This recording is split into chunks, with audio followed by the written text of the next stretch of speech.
Dans la mythologie grecque, le Cerbère est le chien à 3 têtes, gardien de la porte des enfers.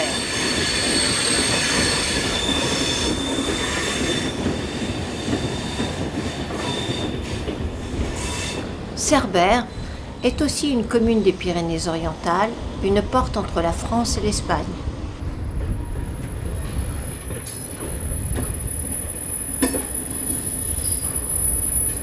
Au début du XXe siècle, la commune va connaître une prospérité grandissante avec sa gare.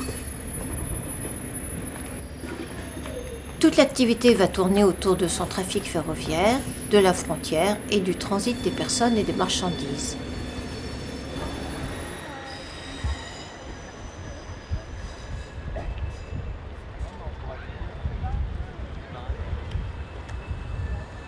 L'écartement des voies entre la France et l'Espagne ne permet pas aux mêmes trains de circuler dans les deux pays. Les trains en provenance d'Espagne doivent donc être déchargés de leurs marchandises et transbordés dans des wagons français. De plus, les voyageurs français voulant gagner l'Espagne doivent souvent patienter quelques jours afin de régler leurs problèmes administratifs.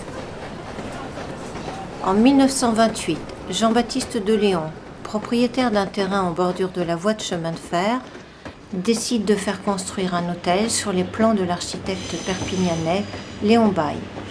Il s'appellera le Belvédère du Rayon Vert.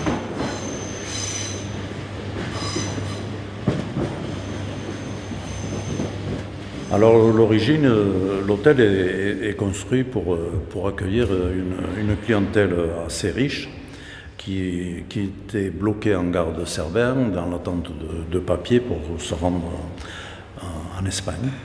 Et donc, plutôt que de laisser des gens aisés dans un train à se morfondre, mettons, mon arrière-grand-père a pensé à faire cet établissement.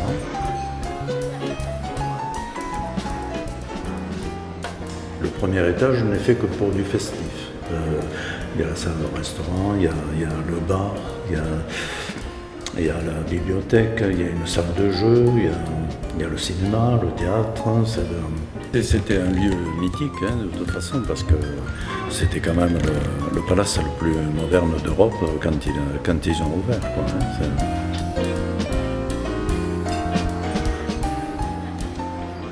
Cet hôtel a été construit en 1928. Les travaux dureront jusqu'en 1932. Donc la bâtisse a été construite sur une surface de 1000 m².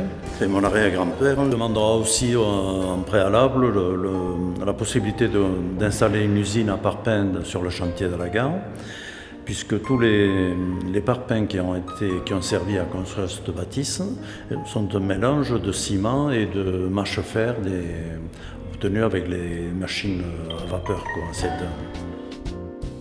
Les travaux seront rondement menés parce que pour un édifice comme ça, le réaliser en 4 ans, à flanc de rocher, tout ça, dans une position qui est assez spéciale.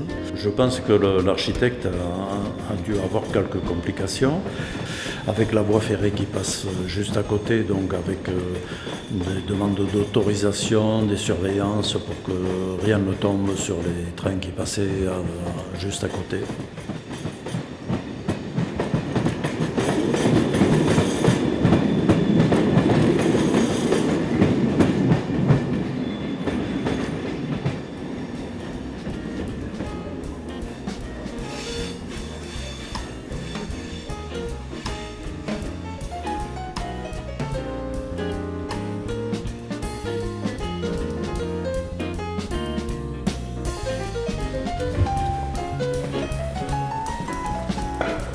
Mais on peut imaginer qu'il y a beaucoup de chambres, alors qu'au total, il n'y avait que 25 chambres.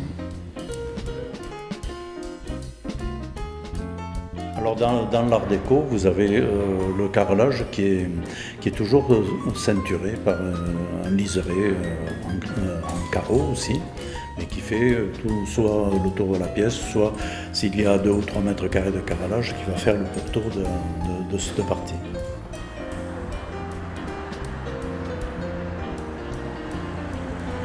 Il a une vue sur la mer qui est extraordinaire. Et puis après, bon, il y avait une idée de voyage en partageant entre la route nationale, la voie ferrée, et puis à l'arrière, la mer, ça donnait un esprit de vacances à cette époque-là.